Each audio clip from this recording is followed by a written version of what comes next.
이 신비적인 연합이라고는 매우 중요합니다. 28페이지입니다. 공부하기 전에 먼저 우리가 하나님의 말씀을 봉독하고 시작하도록 하겠습니다.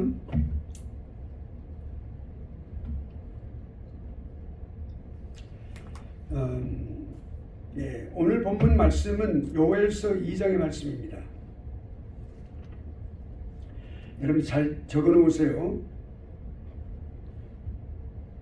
다음 시간에는 여러분에게 이제 각자에 맞는 숙제를 드리도록 하겠습니다. 그래서 오늘 2장 요엘서 2장입니다.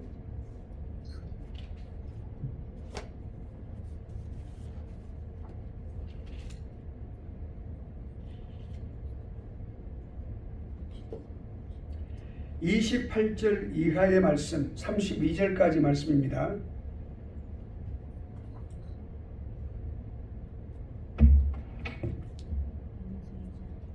자, 제가 교독하시겠습니다. 요엘 2장 28절 이하의 말씀. 그 후에 내가 내 신을 만민에게 부어주리니 너희 자녀들이 장래 일을 말할 것이며 너희 늙은이는 꿈을 꾸며 너희 젊은이는 이상을 볼 것이며 그때 내가 또 내 영을 남종과 여종에게 부어줄 것이며 내가 이적을 하늘과 땅에 베풀리니 곧 피와 불과 연기 기둥이라. 여호와의 크고 두려운 날이 이르기 전에 해가 어두워지고 달이 삐삐같이 변하려니와 다 함께 누구든지 여호와의 이름을 부르는 자는 구원을 얻으리니 이는 나 여호와의 말대로 시온산과 예루살렘에서 피할 자가 있을 것이며 남은 자 중에 나 여호와의 부름을 받을 자가 있을 것입니다. 아멘. 이제 여러분 우리가 조직신학을 공부할 때 시작할 때 하나님 말씀을 한 절 또는 몇 절을 우리가 봉독을 합니다. 그런데 여러분이 이제 이걸 우리가 바탕으로 해서 이제 지정을 해드리겠습니다. 다음 주에. 그러면 그걸 여러분이 묵상을 해서 엑세지서스를 하셔야 돼요. 그래서 발표를 하는데 프레젠테이션 발표를 하는데 설교가 아닙니다. 여러분 설교로 오해하지 마십시오. 설교학과 중복이 되기 때문에 이건 설교가 아니고 그건 묵상을 통한 구원론의 내용을 발견하는 겁니다. 오늘 이 본문에서 요엘서 2장의 28절 이하의 말씀에서 성령의 구원에 관한 놀라운 역사가 여기서 나타나고 있어요. 여러분이 꼭 발표할 때 구원론에 관한 내용을 반드시 밝혀내야 됩니다. 발견하셔야 돼요. 그걸 꼭 언급을 하시길 바랍니다. 이거 조직신학적인 관점에서 보셔야 됩니다. 그러니까 이 지금 요엘서 2장의 말씀은 오늘 이 본문 말씀은 BC 830년경의 요엘 선지자를 통해서 주신 말씀인데 이 830년이 지난 이후에 오순절 성령 강림을 통해서 일이 실제로 일어나게 됩니다. 그 성령 강림이 왜 일어났습니까? 인간 구원을 위한 그러니까 주관적인 구원의 적용을 위해서 성령 강림이 일어나는 것이에요. 그러니까 여러분 이거 우리가 지금 구원론을 공부하고 있는데 성령론을 같이 공부하고 있어요.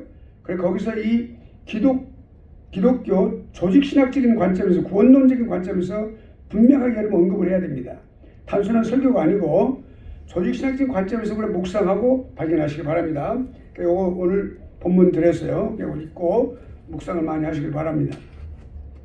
자, 그러면 이제 우리가 심적인 연합에 대해서 우리 공부를 좀 하도록 하죠. 지난 시간 우리 막 들어갔었어요. 심적 연합을. 근데 다시 이 페이지는 우리가 다시 하면서 시작을 하도록 하겠습니다. 신비적인 연합이 뭘까요? Mystical Union이라고 그러는데 이 신비적인 연합은 가장 중요한 게 뭐냐면 하나님께서 우리 인간을 구원하실 때, 다른 말씀으로 표현할 때 좀 더 신학적인 표현을 할까요? 구속하실 때 가장 중요한 요소 중에 하나입니다. 이거는 필수적이고 빠져서도 안 될 가장 중요한 것입니다. 그러니까 하나님께서 이제 우리 인간에게 구원을 행하실 때 각자 개인에게 구원을 행하시기 이전에 뭐가 있었어요? 예수 그리스도께서 십자가의 구속의 사건을 통해서 구속 사역을 완성하셨어요. 그것이 우리가 조직성의 관점에서 말하면 객관적 구원을 이루신 거예요. 객관적 구속 사건이에요. 그러니까 객관적 구속이 이루어진 거예요. 완성하신 거예요. 그거를 우리가 예수 그리스도로부터 받아서 성령 하나님께서 오순절 강림 이후로 성령 하나님께서 각 죄인인 바로 예수 그리스도를 믿는 믿음을 주셔서 그 죄인이 성령 하나님에 의해서 주관적인 그런 주관적이란 말은 다른 말로 표현하면 개인적인 그 말이에요. 각자 개인적으로 그 말입니다. 각자 각 개인. 예. 개인적이고 또한 하나님의 초자연적인 방법으로 우리 인간도 도저히 그건 이룰 수 없어요. 하나님 전적인 100% 초자연적인 일입니다. 이것은 연합이 되어진 걸 말이에요. 연합에 관한 것은 우리가 좀 더 구체적으로 공부를 하겠습니다. 그렇게 알고 그다음에 그러니까 여러분 왜 이것이 심령의 연합이 중요하냐? 그것은 죄인이 반드시 그리스도와 연합을 해야만 속죄사에게 구원의 혜택에 들어갈 수 있어요. 여러분 아시겠죠? 예, 그걸 이해를 해야 됩니다. 이게 중요하단 말이에요. 그래서 이 신비적 연합이라는 게 굉장히 중요해요. 신비적 연합입니다. 단순한 연합이 아니고, 예. 그러니까 우리가 그거를 잘 기억을 하고, 자, 그럼 그 다음에 넘어갔어요. 여기 지금 보면은 그리스도와 연합은, 여러분 이 글씨가 여기 지금 앞에 화면에 보입니까? 네. 너무 작습니까? 괜찮습니까? 너무 좋아요. 좋아요. 너무 좋아요? 네. 이 정도면 괜찮습니까? 오케이. 그러면 조금 더 큰 것도 나와요. 글씨가 더 많이 나옵니다. 그래서 여기를 보시면 합니다. 제가 이제 교환을 제가 이걸 요약을 해서 여기다 적는 거예요. 그러니까 여러분 이거 안 보고 이걸 보면 돼요. 여기 보면 더 좋아요. 그럼 더 시각적으로 좋을 거예요. 바다도 있고 뭐 이렇게 파도도 있고 그러니까 더 좋겠죠. 아무래도 시각이 더 필요되겠죠. 그러니까 그리스도와의 연합이라고 하는 것이 중요해요. 그래서 구원의 단계에 있어서 구원이 딱 한 번에 딱 이렇게 한 가지만 딱 이루어지는 게 아니라 구원이라고 하는 것은 현재와 미래에 이르기까지 딱 9가지의 단계를 거치게 돼 있어요. 그러니까 거기서 가장 중요한 게 핵심적인 것이 다 중요한데 거기서 뭐예요? 중생과 우리의 칭의를 핵심적으로 보고 있어요. 그러니까 중생과 칭의 그 같이 이렇게 나오는데 그러니까 그리스도와 연합이 이루어지는 순간이 중생되어지고 칭의가 이루어지는 것이다라고 볼 수가 있어요. 여기 이제 나중에 구원의 서정이라고 공부를 합니다. 나중에 만약 우리가 이제 다음 주부터는 우리가 공부를 하게 됩니다. 그래서 소명, 중생, 회심, 신앙, 칭의, 수양, 성화, 계는, 영화 이 9가지의 단계를 우리가 공부할 때 우리가 구원에 관한 것을 정확하게 다 알 수 있어요. 이제.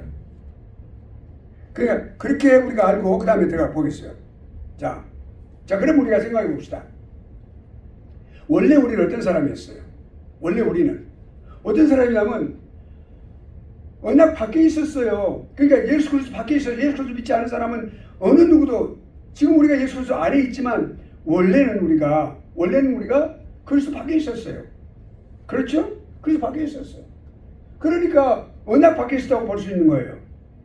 그리스도 안에 있다 그러면 워낙 안에 있고 그리고 워낙 밖에 있다. 그리고 따라서 소망이 없었어요. 우리는 소망이라는 거 없는 거, 이 땅에서 살아가는 것밖에 없었어요. 그리고 하나님이 없어요. 하나님과의 관계도 없어요. 하나님과 관계, 교제, 교통 없었어요. 아무것도 없었어요. 그냥 살아가는 거예요. 그런데 그것이 또 오히려 우리가 에베소서 2장 3절에 보면은 진노의 본질상 진노의 자식이라고 됐어요. 진노의 자식이 뭡니까? 하나님께서 우리를 진노의 대상으로 보고 계신단 말이에요. 왜? 우리의 이제 아담, 최초의 인간인 아담, 최초의 사람인 아담이 그 죄를 짓고 그 모든 우리의 대표성을 갖고 계시기 때문에 그것이 기초가 계속해서 우리가 유전된 것과 마찬가지로 계속해서 전가가 되는 거예요. 대대로. 그래서 우리가 본질상 하나님의 진노의 대상이에요. 진노의 자식이란 말이죠. 그러니까 이 죄인이 그리스도와 연합된다고 하는 것은 놀라운 일이에요. 가장 중요한 하나님의 구원의 사역에 있어서 가장 신학적으로 가장 중요한 진리가 바로 이 뭐예요? 그리스도 안에서 우리가 연합이 된다. 그리스도와 연합이 된다고 하는 사실을 우리가 생각을 해야 되겠습니다. 자, 그다음에 심지어 연합의 성경적인 근거는 우리가 교재를 보시면 그 교재에 우리가 이제 있어요. 우리가 예수 그리스도 안에서 in Christ라고 하는 말, in Christ라고 하는 말, 예수 그리스도 안에 있다라고 하는 말이 곧 신비적으로 연합이 이루어졌다라는 말과 같아요. 그리스도 안에 있다는 말은 신비적인 연합이 우리 죄인과 예수 그리스도가 이루어졌다라고 하는 말이에요. 근데 이 신비적인 연합이라고 하는 것은 굉장히 깊은 의미를 많이 갖고 있는데 예수 그리스도 안에서요. 예수 그리스도 안에서란 말, 다시 말하면 그거는 예수 그리스도와의 신비적인 연합이 된 것을 전제로 하는 거란 말이에요. 예수 그리스도와 연합이 되어져야만 일어날 수 있는 일들이, 즉 그게 뭐예요? 일어날 수 있는 일들, 영원 전부터 선택된 사람, 예수 그리스도와의 연합을 선택하신 거죠. 우리가 하나님께서 제일 먼저 영원부터 그거를 선택하신 거예요. 우리가 태어난 이후로 우리를 살펴보시고 우리의 잘하는 것을 보고 그렇게 하신 게 아니고 태어나기 이전부터 이미 예수 그리스도와 연합될 사람을 하나님은 예정하셨단 말이에요. 여러분 그게 매우 중요합니다. 그것이 그러면 성경적인 근거를 보면 성부 하나님의 영원하신 선택이에요. 자, 그러면 성부 하나님은 우리가 삼위 하나님의 대표적인 일을 우리가 생각해 볼까요? 첫째, 성부 하나님은 삼위 하나님의 대표성을 갖고 계세요. 동질이고 같습니다. 삼위 하나님이 성부, 성자, 성령이. 그럼에도 불구하고 하나님이라고 말할 때 우리가 성부 하나님이 대표성을 갖고 계시는 거예요. 그런데 이 성부 하나님이 모든 것을 계획을 세우세요. 프레임을 만드세요. 프레임을. 집을 지을 때 우리가 이렇게 주춧돌을 놓고 기둥을 세우고 벽을 쌓기 전에 다 쇠나 또는 나무로 다 세우잖아요. 그 세워놓고 다 세우고 나서 그 위에 지붕을 놓고 이거는 위에 하는 거예요. 밖에 하는 거예요. 다 그렇게 풀칠하고 또 이렇게 다 하는 거 페인트 칠하고 하는 거 나중에 하는 거예요. 그런 프레임을 짜시는 거예요. 그 계획, 플랜을 짜시는 거예요. 플랜. 근데 그것이 언제부터 이루어지냐? 영원부터. 하나님은 영원하신 하나님이잖아요. 우리가 영원이라고 말할 때 어떤 걸 말합니까? 우리는 현재, 과거, 현재, 미래를 우리가 시간적으로 말하잖아요. 하나님은 그렇게 말씀하시지 않아요. 그렇게 일하시지 않고 그건 딱 일순간에 딱 그렇게 하시는 거예요. 영원히. 그러니까 한 번 하시면 그 영원한 거예요. 근데 그 영원한 의미에서 그렇게 하시는 거예요.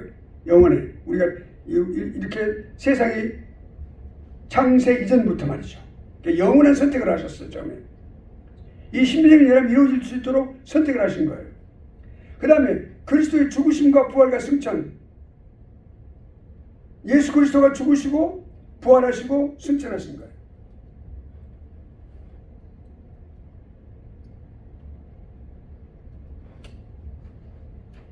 그 다음에 하나님 백성의 재창조. 이 말은 하나님 백성, 우리가 보통 인간은 자연적인 인간이라고 말을 해요. 근데 예수 그리스도를 믿고 이렇게 거듭나고 또 의롭다고 칭함을 받아야만 하나님 백성, 새로운 백성으로서 탄생하는 거예요. 다시 재창조가 되는 거예요. 왜냐하면 우리 인간이 그러한 죄로 인해서 완전하게 살아게 되었기 때문에. 그래서 그리스도에 인해 지속적인 새로운 생활이 이루어지는 거죠. 이건 무엇으로 이루어질까요? 한번 보겠습니다.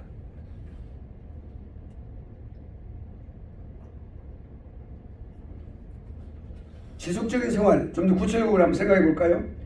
여러분이 아침에 일어나서 말씀 묵상하지요. 새벽 말씀 묵상을 하지요.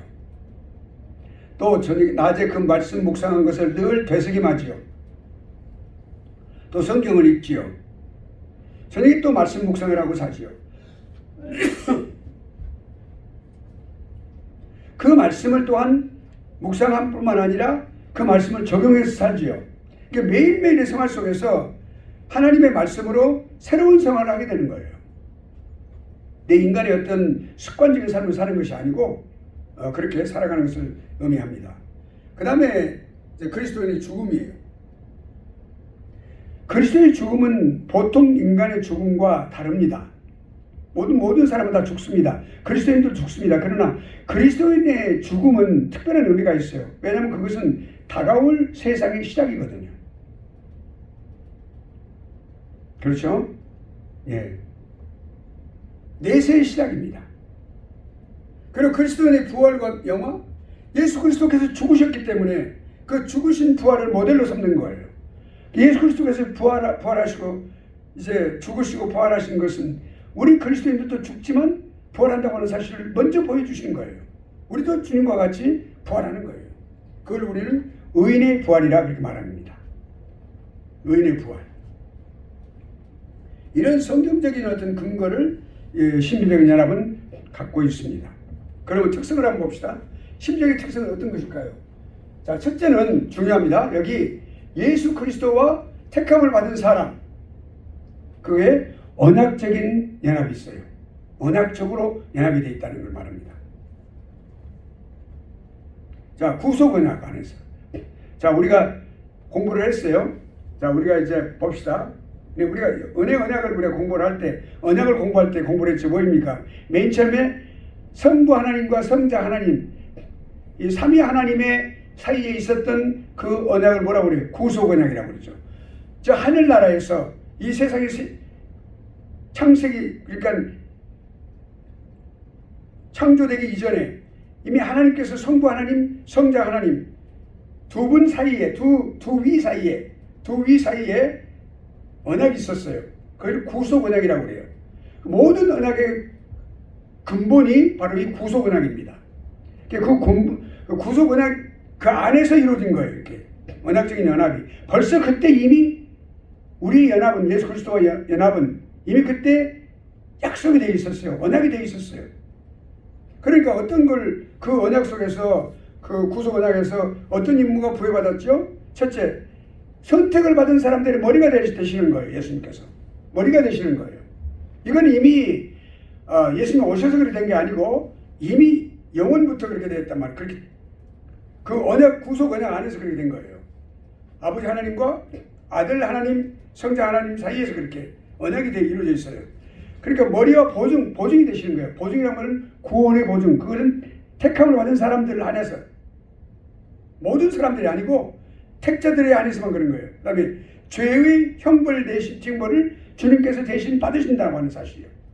그걸 그렇게 자진해서 주님이 그렇게 아버지와 그렇게 언약을 맺으신 거예요. 그 다음에 예수님께서 율법에 순종하시는 거예요. 율법의 순종은 뭡니까? 죄를 지으면 반드시 그 죄의 대가를 받아야 돼요. 피해 대가를 받아야 되는데 반드시 그 대가를 치르지 않고는 거기서 자유할 수 없는 거예요.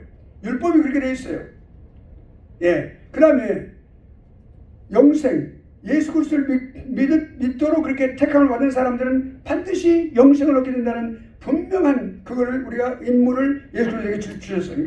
예수 그리스도가 그러셨어요. 요한복음의 16장 이하에 보면은 아버지께서 내게 주신 자를 하나도 놓치지 않고 내가 마지막 날에 구원하라 그러셨어요. 그건 아버지께서 아들에게 예수 그리스도 믿는 모든 택자들을 다 주신 거예요. 명단을 다 주셨어요. 이들이다 이렇게 주셨어요. 그거를 언제 주셨어요? 이미 구속 언약이 이루어질 때 다 주신 거예요. 그 영생을 확고하게 하시는 거예요. 예수님께서. 예수님께서 십자가에서 구속 언약을 그러니까 이 구속 사역을 다 이루실 때 이미 그것은 내가 다 이루었다 그랬죠? 다 이루었단 말은 확고하게 택자들, 선택받은 사람들의 영생을 내가 분명하게 그들에게 주어진다는 사실 말씀해 주신 거예요. 그래서 택자들이 의를 이루시고 의롭다고 하신 거죠. 새 인류를 구성한단 말이 매우 중요합니다. 여러분, 보통 우리가 사람이 태어난 모든 이 지구상의 사람들을 인류라고 말해요. 그건 기본적인 자연인으로서 갖는 인류예요. 그런데 새 인류가 누굽니까? 예수 그리스도를 믿은 중생을 체험한, 칭의받은, 의롭다 칭함을 받은 예수 그리스도의 사람들, 그리스도 안에서 하나님의 자녀가 된 사람들이 새 인류예요. 새 인류를 예수 그리스도가 구성하시는 거예요. 하나님의 백성이요. 하나님의 택한 백성이에요. 예수 그리스도를 따르는 사람들이에요. 이 사람들이 우리가 똑같이 살아도 가는 길이 달라요. 분명하게 다릅니다. 그래서 새 인류라 이렇게 명하게 되어 있습니다. 그다음에는 영원한 언약적 연합의 결과가 어떻습니까? 결과를 한번 봅시다. 결과. 첫째는 죄가 예수 그리스도에게 지워졌어요. 예수 그리스도의 어깨에 다 지워진 거예요. 지워졌단 말은 그분에게 다 우리 죄를 다 넘겨졌다고 말이에요. 두 번째는 예수 그리스도의 의가 있어요. 의는 예수 그리스도의 의는 완벽한 의예요. 예수 그리스도 성자 하나님이 갖고 있는 의예요.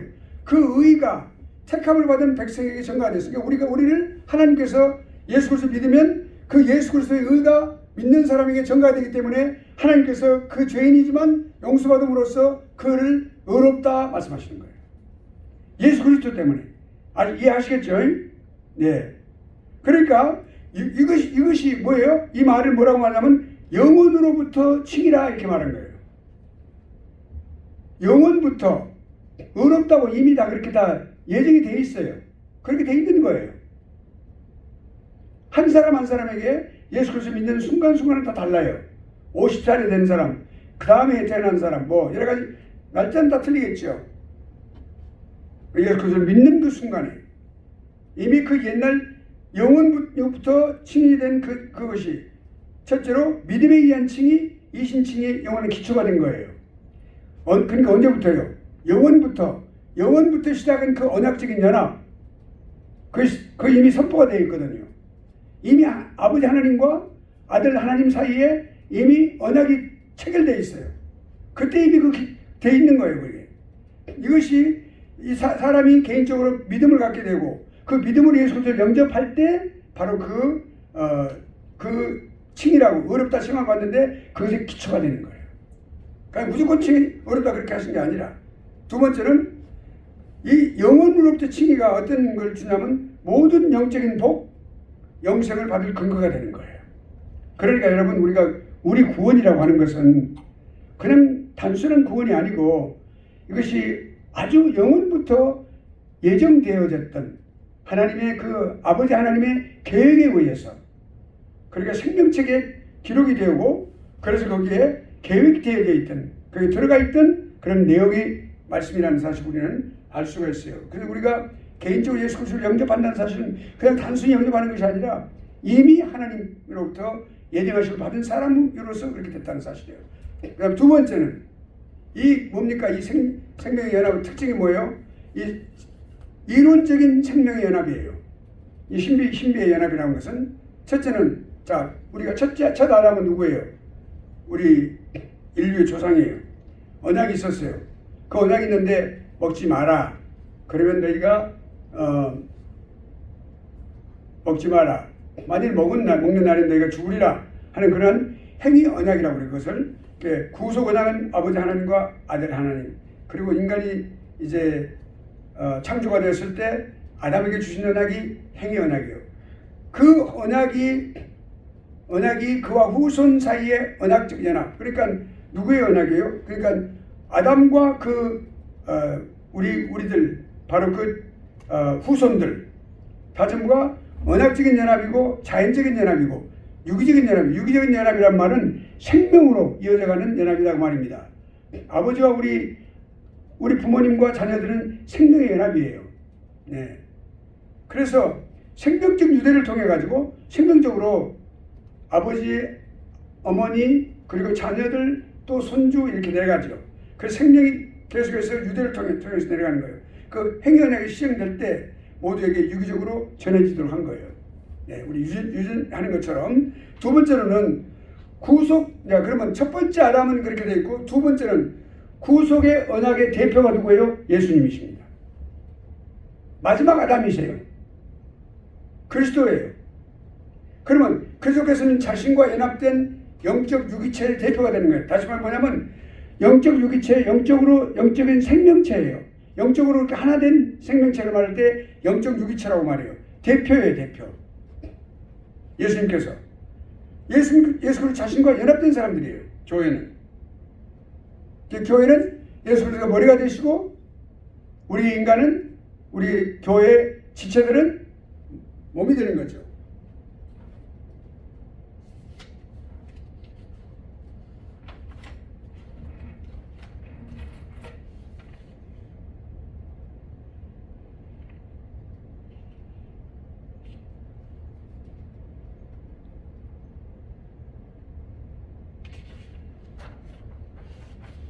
자,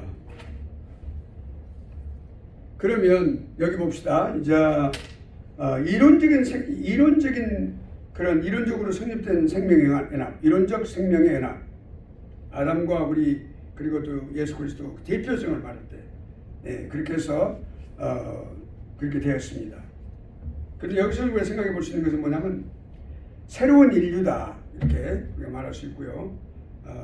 또 이론적으로 그러니까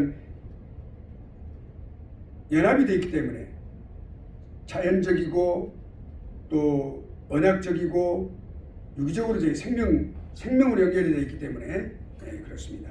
그러니까 예수 그리스도 자신으로부터 생명이 시작됩니다. 또 그 생명이 시작됐죠. 우리 예수 그리스도를 믿는 사람들은 그리스도로부터 그 생명이 시작된 것을 알아야 됩니다. 영적인 유대감이 있어야 돼요. 연합이 됐어요. 영적 유기체, 우리를 대표하신 분이 그리스도세요. 그러니까 이 교회와 그리고 예수님, 영적인 그런 유기체란 말이에요. 그럼 교회는 누구로 이루어집니까? 예수 그리스도를 믿는 사람들로 이루어지는 거죠. 우리를 대표하신 분이 예수 그리스도예요. 예수 그리스도가 십자가에 죽으심으로써 그 공로를 통해서 우리 모든 사람들에게 그것이 혜택이 돌아갈 수 있도록 그렇게 사람들에게 예수 그리스도의 의가 전가되고 하는 모든 복을 받을 수 있도록 그렇게 하신 거죠. 그러니까 이제 예수 그리스도 믿는 사람은 예수 그리스도의 생명에 참여하는 사람들이 된 것이라는 말입니다. 아까 말씀드린 대로 새로운 인류예요. 새로운 인류라는 말은 그거는 새로운 백성을 말합니다. 그러니까 믿음으로 새로워진 백성. 자연적인 백성이 아니고 자연적인 인류가 아니고 새로운 백성이라는 것을 우리가 알 수가 있습니다.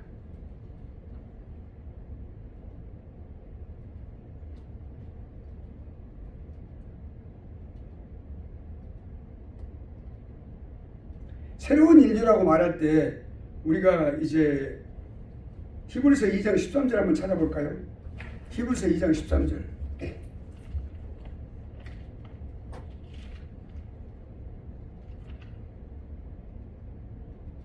히브리서 2장 13절. 누가 한번 읽어보시겠어요? 2장 13절. 또 다시 내가 그를 의지하리라 하시고 또 다시 볼지어다 나와 및 하나님께서 내게 주신 자녀라 하셨으니 아멘. 여기 중요한 말씀이 이제 볼지어다 나와 및 하나님께서 내게 주신 자녀라 이렇게 말씀하셨어요. 그러니까 이게 새로운 백성의 의미를 부여하는 말씀입니다. 그러니까 볼지어다 나와 예수 그리스도께서 하신 말씀이니까 예수 그리스도께서 나와 또 하나님께서 내게 주신 자녀, 그러니까 아버지께서 내게 주신 자녀, 예수 그리스도의 자녀들, 그러니까 하나님의 자녀들이란 말이에요. 하나님의 자녀가 새로운 백성이라는 말입니다. 그걸 말하고 그래서 새로운 인류다, 새로운 인류라고 그렇게 표현을 하게 됩니다. 자, 그 다음에 오늘 이제 다음으로 가보면 교회가 구속 언약 안에 생성이 됐죠. 교회는 이미 구속 언약이라고 그러면 아버지 하나님과 아들 하나님 그 사이에 있어진 언약이라고 그랬죠. 그럼 모든 언약이 기초가 된다고 그랬어요. 근데 그 언약 안에서 형성이 돼서 이미 언급이 됐고 형성이 되어 있습니다. 그리고 그리스도와 연합이 되었습니다. 그리스도의 생명에 참여하게 되는 것이죠. 이미 그때부터 그렇게 시작이 된 거라고 볼 수가 있어요. 그러니까 우리가 교회 사역은 예수 그리스도가 이 땅에 오셔서 사역을 하시고 그리고 십자가에서 죽으시고 또 묻히시고 부활을 승천하신 이후부터 초대교회가 오순절 강림 이후로 초대교회가 세워졌지만 실제로는 이 모든 것이 구속 언약 안에서 형성이 된 거예요. 우리 눈에 보이게 가시적인 교회라고 말해요. 가시적인 교회, 불가견 교회, 가견 교회 그럽니다. 눈에 보이는 교회, 로컬 처치는 각인 교회예요. 눈에 보이는 교회. 그러니까 눈에 보이지 않는 불각인 교회란 말은 눈에 보이지 않는 것은 성도의 마음속에 있어요. 근데 하나님이 인정하고 계시는 교회를 말하는데, 눈에 보이는 교회, 로컬 처치는 예수 그리스도의 부활 승천하신 이후로 오순절 성령 강림 이후로 시작이 됐죠. 그런데 실제로 이 교회는 언제부터 시작됐어요? 구속 언약 안에서부터 시작이 됐어요. 이 세상이 창조되기 이전부터 이미 형성이 되어 있는 거예요. 그래서 그리스도와 연합이 이미 되어 있다 이 말입니다. 그래서 예수 그리스도의 생명에 참여하게 됐다라는 사실을 이미 벌써 그때 이미 언약이 이루어져 있는 것이에요. 그 언약의 그 연합에 따라서 연합이 이루어져 있는 거예요. 그 연합에 따라서 예수 그리스도의 십자가에서 구체적으로 십자가의 공로가 그렇게 세우셨죠. 십자가의 그 죽으심, 순환을 통해서 구원의 복이 그리스도를 대표로 하는 모든 사람들, 다시 새 인류, 그리스도의 사람들, 그리스도인들에게 전가가 되는 거예요.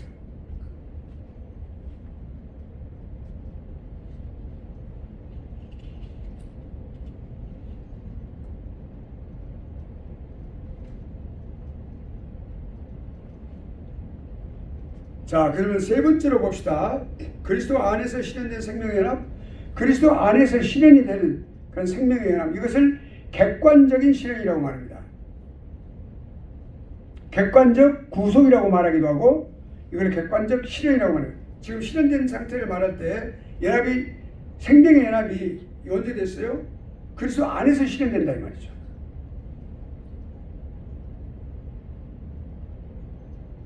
예수 그리스도는 우리 인류의 대표이시지만 특별히 예수 그리스도를 믿는 사람들의 대표입니다.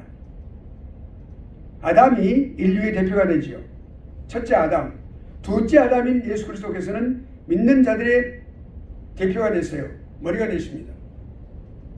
그러니까 대표적인 또는 법적으로 또는 대표적으로 연합의 효력을 갖고 있어요. 효력이라는 것은 반드시 그렇게 되어야 된다. 연합이 그렇게 이루어진다고 말이에요. 이렇게 반드시 이루어짐으로 인해서 이루어지기 때문에,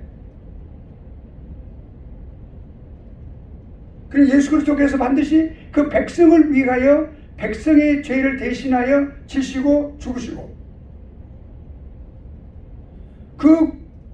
그들을 위하여 죽으신 그 백성들이 받아야 될 구원의 복을 반드시 받도록 공로를 세우셨어요. 십자가에서 예수 그리스도께서.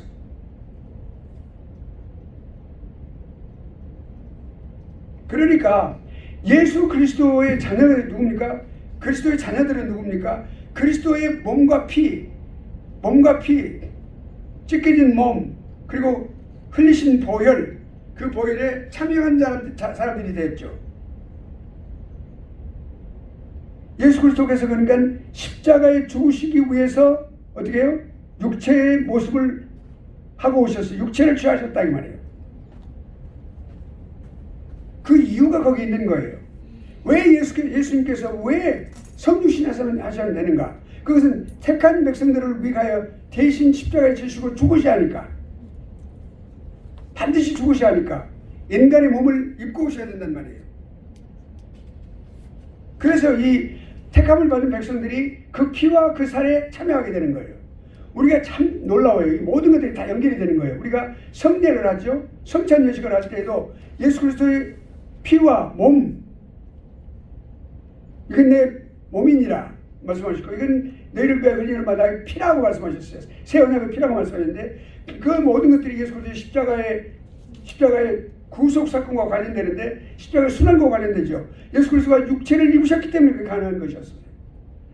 예수 그리스도의 성육신과 관계되는 거예요. 그게 언제부터 시작됐어요? 언제부터 그것이 언급이 됐어요? 구속 언약 때 언급이 됐다고 말입니다.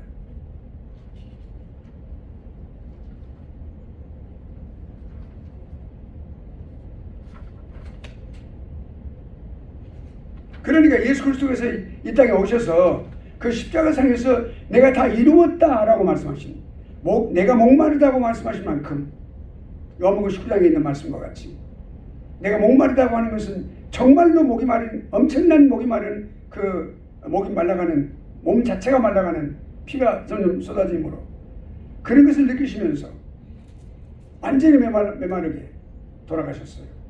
근데 그때 주님께서 다 이루었다 그러셨어요. 그걸 뭘 의미합니까? 그 죽음의 세력, 마귀를 없애는 거예요. 마귀의 세력을 없애는 거예요. 죽음을 두려워하는 사람들, 그리고 마귀에게 종로로 다니는 사람들, 그걸 풀어놓기 위한 것이죠.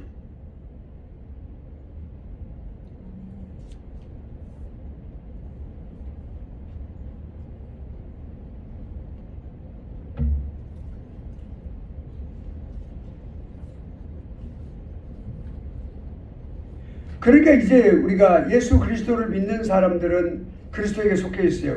We are in Christ. 우리는 예수 그리스도 안에 있는 거죠. 그러니까 예수 그리스도 밖에 있었고 소망이 없었고 하나님이 없었고 언약 밖에 있었던 사람들인데 이제는 그리스도 안에 있고 언약 안에 있고 소망이 있고 하나님과 함께 하나님이 있는 거예요.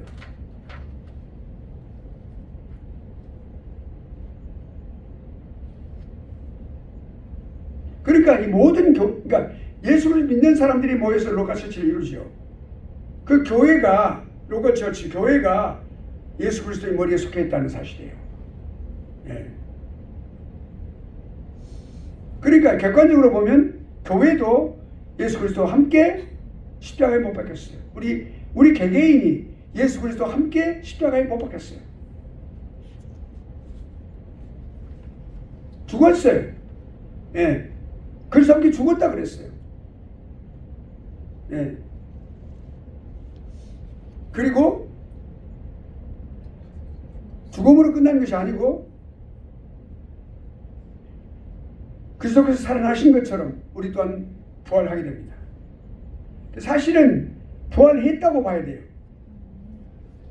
그리고 하늘에 입성하게 된 거죠.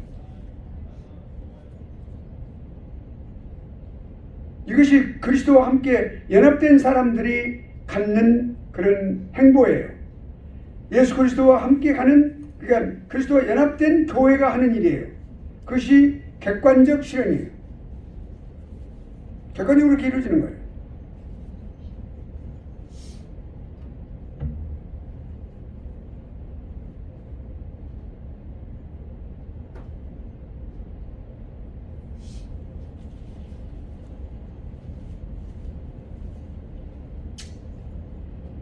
자, 그 다음에 우리가 보겠습니다. 성령 하나님이 실현하시는 생명의 연합. 이거는 뭐냐면 주관적인 실현입니다.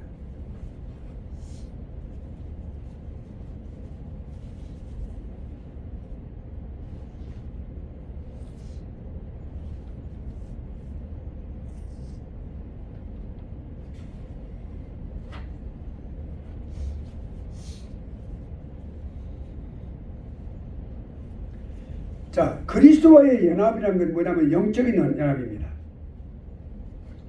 이 영적인 연합을 주관하고 계신 분이 누구예요? 성령 하나님이십니다. 영적인 연합을 주관하고 계신 분이 성령 하나님이세요. 네. 자, 그러면 네 번째로 성령 하나님이 실현하시는 생명의 연합이 있어요. 이 특징이 네 번째 특징입니다. 이거는 주관적 실현이라고 그래요. 자, 그러면 한번 봅시다. 여기 예수 그리스도께서 십자가에서 뭘 이루셨어요? 객관적으로 실현하신 생명의 연합이 있어요. 객관적으로 십자가에서 못 박혀서 죽으심으로써 뭘 했어요? 생명의 연합을 이루셨어요. 우리와. 객관적으로 이루어 놓으셨어요. 네. 그러니까 아직 우리 개개인이 그 예수 그리스도께서 십자가에서 이루신 그 생명의 연합, 즉 다시 말하면 그 객관적 그런 실현을 통해서 이루신 생명의 연합, 그리스도와 그 택장 안에 연합을 이루어놓으신 터를 이루어놓으셨죠. 이미 그렇게 되어지도록 그렇게 하셨어요. 근데 우리가 개인적으로 주님을 영접하지는 못한 그런 경우잖아요. 그런데 그 후로 오순절 성령 강림 이후로 성령 하나님이 오셔서 개개인에게 그 모든 일들을 이루시도록 그렇게 하시는 거예요. 그리고 예수 그리스도께서 백성을 위해서, 자기 백성을 위해서, 이거 중요합니다. 자기 백성이란 말이 중요해요. 십자가에서 그 순환을 당하시고 그 모든 일을 이루셨잖아요. 그 사역을 이루셨어요. 그리고 구원의 복들을 모든 것을 그리스도부터 그리스도로부터 이제 취하셔가지고 예수님이 그러셨어요. 다른 보혜사가 오시면 나에 관해서 말씀하실 것이다 그랬죠. 나에 관한 모든 것들을 다 말씀하실 거라고 했으니 그 말은 그리스도로부터 취하시는 거예요. 그 모든 복들을. 그래서 사람들에게 나눠주시는 거예요. 은사도 나눠주시는 거예요. 성령 하나님께서. 예수 그리스도 믿는 사람에게 하나 내지 두 개, 세 개, 네 개. 그러니까 나눠주시는 거예요. 그러니까 그들에게 주신다 이 말이에요. 누가요? 성령 하나님께서.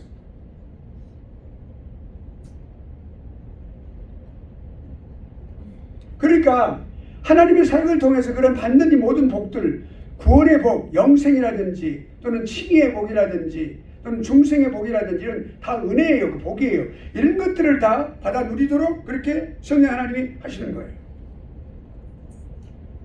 소유하게끔, 내 것이 되게끔. 아무도 그걸 뺏을 자가 없다고 그랬어요. 로마서 7장의 말씀 보면 어떤 것도 다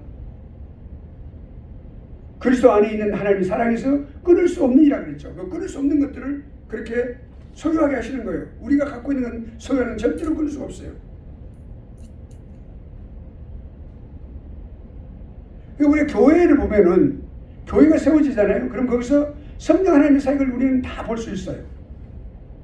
말씀을 통해서 그 성도들을 교화할 뿐만 아니라 모든 하는 사역들이 그렇고 그것이 일어나는 모든 행해지는 사랑이 그렇고 새로운 그런 관점을 가지고 살아가게끔 교육하고 양육하고 훈련하고 이 모든 것들이 그렇습니다.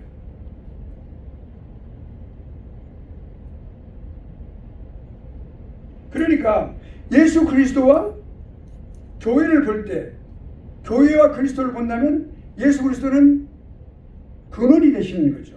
머리가 되시는 거죠. 교회 전체는 그리스도 안에 있어요. 교회는 그러니까 그리스도의 몸이에요. 교회의 머리는 그리스도이시고 그 예수 그리스도로부터 출발하는 거예요. 교회예요. 교회가 세워졌다 그러면 그거는 예수 그리스도로부터 출발했다는 것을 우리가 명백히 알 수가 있어요. 네. 그 매우 중요하죠. 그러니까.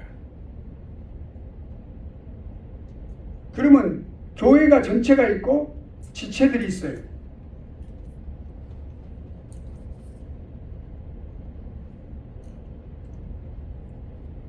그러면 예수 그리스도가 근본이 되신다고 그랬죠. 그러니까 그리스도의 영이신 성령 하나님의 사역을 통해서 중생의 사역을 통해서 중생하게 되는 거예요. 사람이. 그리고 예수 그리스도로부터 나오죠. 여러분 그거 중요합니다. 예수 그리스도로부터 나왔다 그렇게 말하는 거예요. 하늘로부터 나왔다 그렇게 말하는 거예요. 예수를 믿는 사람들은. 그리고 나온 이후로는 어떻게 돼요? 예수 그리스도와 살아있는 생명적인 관계를 계속해 나갑니다. 한 번 딱 예수 그리스도를 믿고 중생하고 마는 게 아니라 그때 이후부터는 생명적인 관계가 유지가 돼가지고 연합이 돼가지고 그 연합된 것은 절대로 떨어짐이 없어요. 그래서 성령 하나님이 떠나심이 없어요. 절대로. 그와 동일하게 함께 나가신다는 말이에요. 오늘은 지금 제가 이 신비적인 연합에 대해서 좀 자세하게 좀 하고 좀 있는 거예요. 좀 어렵지 않도록. 여러분 좀 어렵습니까? 어렵죠? 근데 어려움을 좀 쉽게 제가 좀 말씀을 드리겠습니다. 자세하게 하는 거 이해가 가게끔. 그냥 설명해버리면 이해 못하고 넘어가는 부분이 많기 때문에. 그러니까 이 교회를 통해서 교회 안에 지체들이 있는데 지체들은 그 성령 하나님의 사역을 통해서 예수 그리스도를 영접하게 되고 그리스도와 함께하게 되고 연합하게 되고 실제로 눈에 보이게 했고 가시적으로 그리고 연합된 이후로 그 사람들은 그 지체들은 우리가 성도 개개인을 말하는 겁니다. 한 사람들은 결국엔 뭐예요? 유기적인 관계란 말은 생명적인 관계를 계속해 나가는 거예요. 절대로 떨어짐이 없이 실패함이 없이 이해하시겠죠? 예. 그러니까 신비적인 연합은 뭡니까? 예수 그리스도의 살아계신 관계에 들어가는 거예요. 신비적인 연합이라고 하는 건. 그러니까 뭐 우리가 노력으로 우리 어떤 공로로 쉽게 말하면 공로로 우리 노력으로 우리 힘을 더 보태가지고 우리 힘을 써서 되어지는 것이 아니란 말이에요. 믿음이라고 하는 거, 우리가 믿음이라고 하는 거, 이게 신비적인 연합을 통해서 우리가 믿음을 갖게 되는데 그 믿음, 그 신비적인 연합을 통하여 예수 그리스도께서 우리에게 믿음을 주신단 말이에요. 그러면 우리가 믿음, 곧 다른 말로 말하면 신앙이에요. 하나님 예수 그리스도부터 흘러나오는 거예요. 그러니까 생수의 강이 그 배에서 흘러나온다고 말씀했죠. 그 말씀이 그 표현이에요. 생수의 강이 배에서 흘러나온다 그렇게 했어요. 그러니까 뭐예요? 생수의 강이 뭐예요? 흘러나온다. 충만한 하나님의 은총이에요. 그게 뭐냐면 이와 같이 은총은 그리스도의 충만함이 어디로부터 나와요? 우리에게 흘러나오는데 성령 하나님의 사역으로부터 흘러나오는 거예요. 성령 하나님으로부터. 성령 충만함이 우리에게 주어진다고 말이에요. 성령 충만할 때 우리가 그렇게 하는 거예요. 그러니까 흘러나오는 언약의 복이에요. 우리는 그러니까 우리 노력에 의해서 그걸 가지고 막 우리가 그냥 열반의 세계에 들어가는 그런 불교인처럼 그렇게 하는 게 아니고 우리가 하나님의 놀라우신 은혜로 인하여 우리가 그러한 복에 참여하고 은혜의 복들을 받게 된다는 말씀이에요. 아시겠죠? 네. 그러니까 그게 하나님의 은사예요. 하나님의 선물이에요. 선물. 은사란 말은 선물이란 말이에요. 그리스도 안에 숨겨진 보화예요. 그러니까 우리가 그리스도 안에 숨겨진 보화, 어떤 사람이 보화를 딱 발견했어요. 밭에 발견했는데 옛날에는 그래서 땅이 제일 안전하다고 그랬어. 그러니까는 딱 발견했는데 그걸 갖다가 삽질을 해가지고 가만히 덮어요. 그러면 아무도 없는 것처럼 하고 딱 가서 주인 누군가 알아봐가지고 주인한테 가가지고 그 땅을 다 밭을 전체를 다 싸버린단 말이에요. 이건 내 거야 라고 딱 막 팻말을 세우는 거예요. 세워놓고 그게 나중에 사람이 없을 때 그 보화를 갖다 딱 해서 자기 것으로 갖다 놓은 거예요. 마찬가지예요. 예수 그리스도, 그러니까 보화라고 말할 때 진정한 보화는 누구예요? 예수 그리스도예요. 예수 그리스도 우리 안에 계시기 때문에, 근데 그 안에 숨겨진 모든 숨겨진 보화, 그걸 우리에게 주신단 말이에요. 흘러나오는 거예요. 예. 은혜를 계속 나누어 주시는 거예요. 우리에게.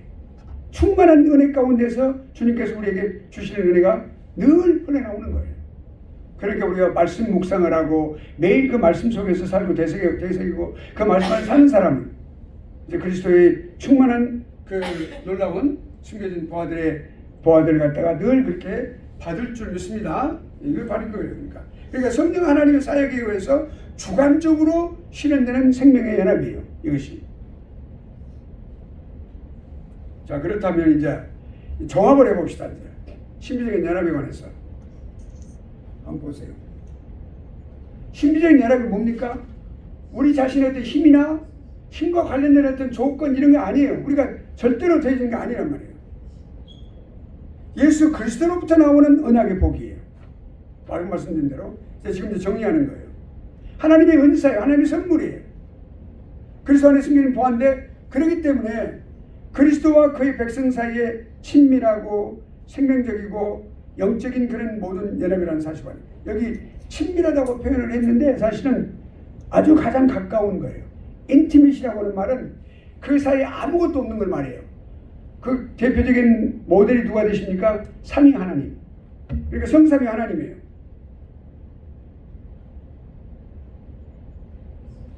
삼위 하나님, 성삼위 하나님. 친밀하다는 말은 가장 사이에 어떤 것도 끼어있지 않은 그런 관계를 말할 때 성부 하나님과 성자 하나님은 그런 관계예요. Intimate relationship이라고 그래요. fellowship을 하고 계세요. Intimate이라는 단어가 바로 그런 단어예요. 아무것도 끼이지 않은, 사이에 끼이지 않는 그런 말이에요. 가위가 있죠. 가위 사이에 종이도 없어요. 아무것도 없어요. 아무것도 없어요. 이렇게 두 개의 날이 딱 함께 있는 걸 말이에요. 그럴 때 intimate이라는 표현을 쓰는 거예요. 부부도 마찬가지예요. 딱 그 사이에 무엇이 끼어 있으면 잘라지질 않는 거예요. 이게 안 되죠. 그러니까 딱 두 있을 때 이렇게. 그걸 친밀하다 그렇게 말하는 거예요. 그러니까 우리가 그리스도와 우리가 신비적인 연합을 했을 때 우리와의 관계가, 그리스도와 그 백성 사이의 관계가 바로 이 친밀한 관계, 이런 관계예요. 주님은요, 우리가 늘 이렇게 이제 아침 묵상, 저녁 묵상 우리가 또 이렇게 보면은 이제 이런 거를 이렇게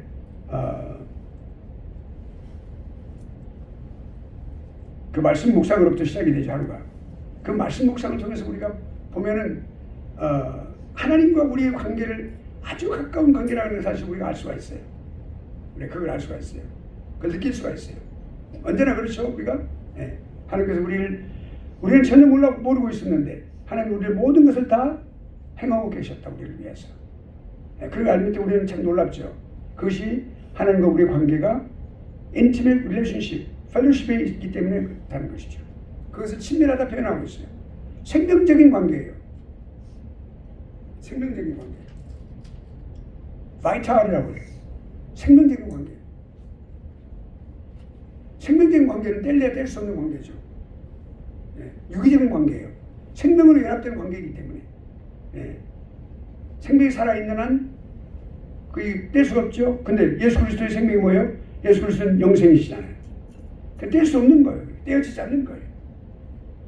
영적인 거예요. 영은 불멸하지요. 영은 불멸해요. 육체는 죽어요.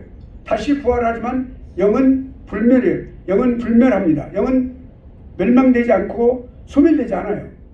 그렇게 영원하죠. 이 친밀하고 생명적이고 영적이라고 하는 말은 영원하다는 말이에요. 그런 연합이 되어 있다는 것을 말하는 것이죠. 그리스도와 백성 사이에 친밀하고 생명적인 그런 연합으로 그 효력이라고 하는 반드시 그렇게 되어지는 것을 말해요. 그렇게 반드시 그렇게 되어지는 것 때문에 그리스도는 그들의 생명과 힘, 복과 구원의 근원이 되신다. 그것을 알 수가 있습니다. 중요성을 봅시다. 심리적 연합의 중요성은 뭡니까? 첫째로 이거 첫째, 둘째를 바꿔서 먼저 생각해 봅시다. 둘째를 먼저 생각해 보면 이 심리적 연합으로 무엇을 알 수가 있어요? 우리가 그리스도인들이 그리스도와의 교제가 시작되는 거예요. 예수 그리스도와 교제는 뭘로 시작돼요? 기도로, 예배로. 예수 그리스도 믿지 않는 사람은 그리스도와 교제를 나눌 수 없어요. 예수 그리스도 이름으로 기도할 수 없어요. 예배 드릴 수 없어요. 그게 안 되는 거예요. 근데 그것이 예수 그리스도 믿음으로써 가능하게 되는 거죠. 교제를 갖게 되는 거예요. 그 다음에 그리스도께서 그의 백성과 함께 모든 것을 나누시죠. 예수 그리스도의 고난과 기쁨과 또는 즐거움과 감사와 이 모든 것들을 다 함께 나누시는 거예요. 그 모든 것들을 다 함께 나누시는 것처럼 또한 우리 믿는 사람들도 세상을 살아가면서 이런 모든 것들을 경험한 것들을 함께 나누는 거예요. 우리끼리. 그래서 간증도 하고 또 서로 이렇게 하나님 살아계심을 역사하심을 또한 우리 함께 나누기도 하고 그래서 그럴 뿐만 아니라 그리스도의 고난에 동참하는 사람들이 된 거죠. 그래서 그리스도와 함께 십자가에 못 박히는 거예요. 예수 그리스도께서 가시는 길을 따라가게 하려 하였느니라. 그리스도 가신 그 길을 따라가게 하기 위해서 우리를 부르신 거예요. 십자가에 못 박히고 그리스도와 함께 새 생명으로 또 일어나는 거예요. 다시 살아나는 거예요. 부활 생명으로 다시 살아나는 거예요. 그리고 주님께서 그렇게 말씀하셨어요. 너희가 환난을 당하나 담대하라. 그 다음에 볼지어다 내가 세상을 이겼노라. 이렇게 말씀하셨죠. 그리고 마찬가지로 세상을 이기셨단 말이요. 무슨 말씀입니까? 승리예요. 그러니까 예수 그리스도께서 승리하신 궁극적으로 십자가에서 승리하셔서 다 이뤘다 그러셨으니까 그 승리하신 거예요. 승리하셨는데 그 승리가 믿는 사람, 예수 그리스도를 믿는 사람들이 승리가 되는 거예요. 궁극적으로 주님과 함께 우리는 늘 주님과 함께 승리하는 사람들이 되는 거죠.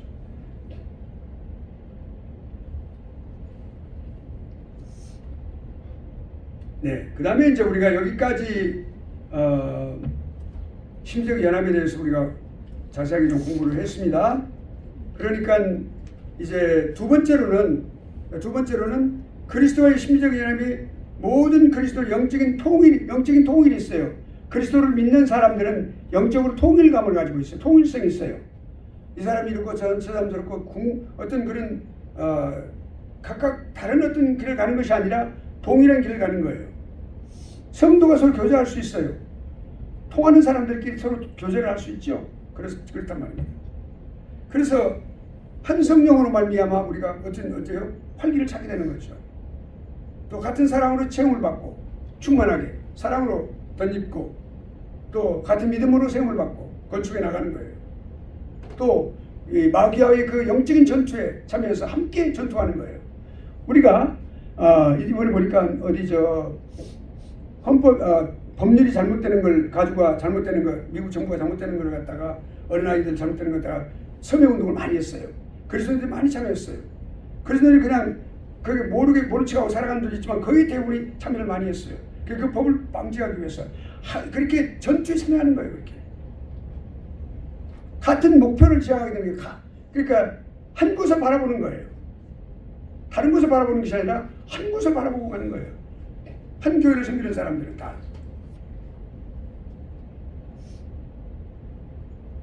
한 목표를 지향하는 거죠. 그리고 관심거리가 한 가지가 있어요. 다 동일해요. 네. 영적인 그런 전도, 영적인 구원 이런 것에 관심을 갖게 된다는 말이죠. 여기까지 우리가 이제 심리적 연합의 내용에 대해서 공부를 했고 오늘 조금 더 들어가서 이제 하나님의 구원 계획 시간이 아직 조금 남아 있는데 구원 계획의 서론격으로 조금 들어가서 공부하고 마치도록 하겠습니다. 하나님의 구원 계획을 왜냐하면 이 하나님의 구원 계획을 하는 이유가 있습니다. 그건 뭐냐면 하나님의 구원 계획을 우리가 알아야 다음에 우리 공부할 구원의 단계들을 알게 됩니다. 하나님의 은혜를 알아야 됩니다. 그 하나님의 예정하심을 알아야 됩니다. 그래서 그 문제를 먼저 우리가 공부하고 그 다음에 구원의 서정, 구원의 단계에 관해서 공부를 하게 될 것입니다. 그래서 이제 먼저 우리가 하나님의 구원 계획을 개괄적으로 좀 더 알 필요가 있어요. 그러니까 이제 내용을 보면 이것입니다. 이제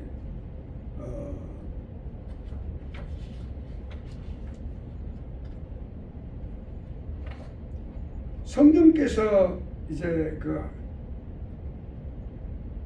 하시는 모든 일인데, 자 구원의 서정에 들어가기 전에 우리가 이제 생각해볼 게 뭐냐면 광범위하게 좀 생각해볼 필요가 있어요. 뭐냐면 하나님의 영광, 그러니까 맨 처음에 하나님께서 우주 만물을 창조하신 목적이 뭐냐? 또 하나 그러기 이전에 하나님은 어디에 가장 큰 관심을 갖고 계시느냐? 이걸 우리가 알 필요가 있어요. 하나님의 가장 큰 관심은 뭐예요? 우주 만물의 궁극적인 목적을 갖게 하시는 데 있어요. 알게 하는 데 있어요. 그게 뭐냐면 하나님의 영광이 있어요. 하나님 모든 일을 행하실 때 하나님 자신의 영광을 위해서 하십니다. 우리 인간을 위해서 그렇게 하신 건 사실은 아니에요. 예. 하나님 자신의 영광을 위해서, 하나님 자신이 영광의 존재이거든요. 그때 하나님은 그 영광을 매우 소중하게 생각하고 계시고 매우 중하게 생각하십니다. 그래서 사람들이 하나님께 영광을 돌리든 못 돌리든 그 상관없이 하나님은 영광의 하나님이세요. 그래서 그 만물을 갖다가 창조하신 가장 중요한 궁극적인 목적이 뭐예요? 하나님 영광이에요. 우리 만물의 궁극적인 목적이 하나님 영광이 있어요. 두 번째는 자신의 영광을 목적으로 창조를 하셨어요. 그 창조를 하시기 전에 뭘 했어요? 계획을 세우신 거죠. 아까 아버지 하나님이 계획을 세우신다고 그랬죠. 창조에 관한 거. 또 창조하고 그냥 내버려 두신 게 아니라 그 다음에 따라오는 단계가 뭐예요? 섭리하시는 거. 다스림이에요. 섭리는 다스림. 그 다음에 다스림 가운데서 가장 더 중요하고 가장 핵심적인 내용이 뭐냐면 사람들을 구원하시는 일. 그 구속이라고 말해요. 그 구속의 모든 계획을 결정하신 거예요. 무엇을 위해서? 하나님 자신의 영광을 위해서. 우리가 그 아주 중요합니다. 이걸 알고 들어가면 좋아요. 그러니까 그럼에도 불구하고 하나님의 영광을 가리우는 일이 이제 창세기 그 시절에 일어났어요. 아담의 타락입니다. 아담이 타락해가지고 모든 후손들에게 죄악이라든지 정죄함이라든지 고통 이런 모든 것들이 다 전가가 된 거예요. 다 물려받았어요. 우리가 다. 그런데 하나님께서는 중요한 게 있어요. 여기에 이제 중요한 가르침이 나와요. 뭐냐면 그런 타락한 모든 사람들 가운데에서 얼마라고는 말할 수 없어. 하나님께서 하시는 일이니까 우리는 몰라요. 그 얼마가 되는지 50%가 되는지 60%가 되는지 30%가 되는지 80%가 되는지 그건 몰라요 우리는. 그러나 얼마에게 영생을 주시기 위해서 선택을 하셨단 말이에요. 그거는 태어나기 이전부터 하나님께서 아까 우리 구원 언약에서 구속 언약에서 그러시다면서 성부 하나님과 성령 하나님에게 그 사람들의 명단을 다 주셨어요. 그때 이미 다. 네.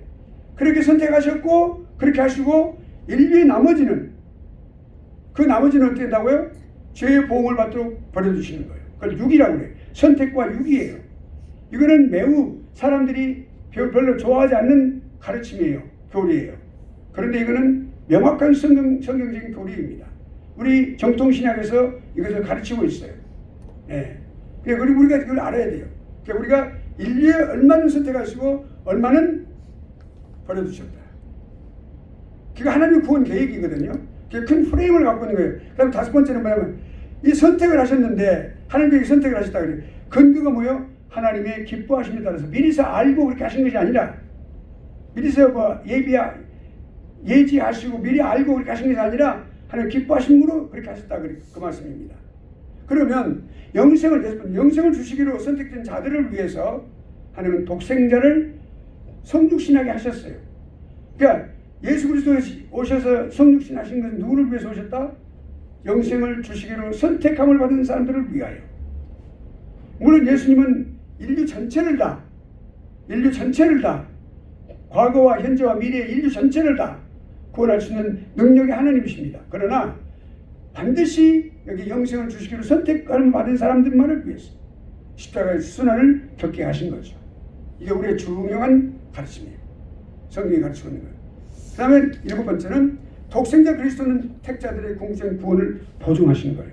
내가 아버지께서 내게 주신 자들을 하나도 남김없이 마지막 날에는 그들을 내가 구속하리라 하셨어요. 그 다음에 여덟 번째, 성령 하나님은 유효한 구원의 능력으로 피택자들을 위해서 역사를 하시는 거죠. 성령 하나님이. 그러니까 예수님께서 십자가에서 그렇게 일을 이루셨잖아요. 근데 그렇게 이루셨는데 그는 반분명하게 일어날 수밖에 없는 그런 능력으로, 구원의 능력으로 피택자를 위해서 역사를 해가지고 평생 내주하셔요.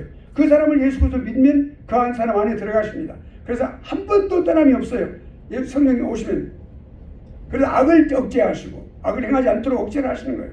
그걸 선을 추구하시는 거예요. 그러니까 우리가 예수 그리스도를 믿고 악을 멀리하고 선을 추구하면은 그것이 우리가 하는 게 사실은 아니에요. 우리를 감동하셔서 성령 하나님께서 우리로 하여금 그렇게 하게 하시면 우리가 감동을 받고 그렇게 행하는 거예요. 로봇가 아니기 때문에 인격이기 때문에 인격체를 우리가 성령 하나님께서 우리에게 그렇게 하려면 이렇게 하나님께서 감동을 주시는 거예요. 감동을 주신다 이 말이죠. 조명하여 주셔서 감동하시고 그렇게 해서 우리를 역사를 하셔서 우리가 악을 억제하고 선을 추구하는 일을 따라가게 되는 거예요. 순종하고. 그것이 성령 하나님과 우리 사람이 함께 가는 그런 협동작전이에요. 협동사역입니다. 그것이. 성령 하나님 그것이 성화의 과정에서 일어나는 일이다 이 말입니다. 그 다음에 마지막으로 그리스도의 백성은 진리와 신앙과 거룩한 생활에서 끝까지 견인하도록 인도하심을 받아요. 이게 뭐냐면 가다가 나는 싫다, 나 진리가 싫어, 나는 불의가 좋아, 나 약을 깨할 거야, 만나 그 사람도 죽이고 좀 살아보겠어, 좀 마음대로 좀 내가 좀 그렇게 살아보고 싶어. 그래요? 예수를 믿고 정말 성령의 인도를 받는 사람은 그럴 수 없어요.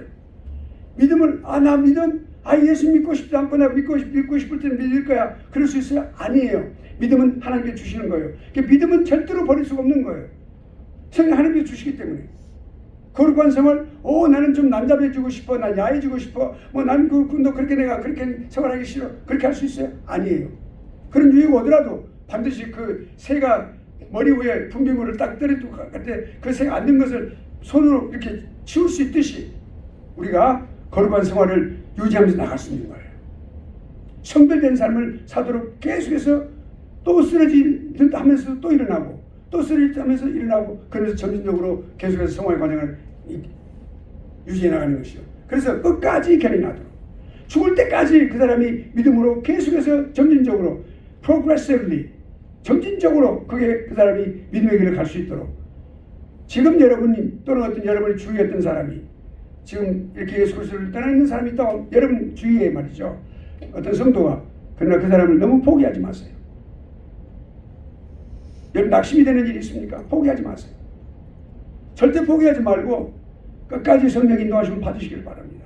그 성령은 끝까지 우리를 끝까지 이루도록 견인하도록, 견인하면서 인내한다고 말이에요. 견인, 끝까지 견고하게 인내한다고 말이에요. 인내하도록 인도하심을 받는다는 사실을 기억을 하시길 바랍니다. 오늘 여기 이제 오늘 여기까지 우리가 공부했습니다. 좀 더 했어요. 네.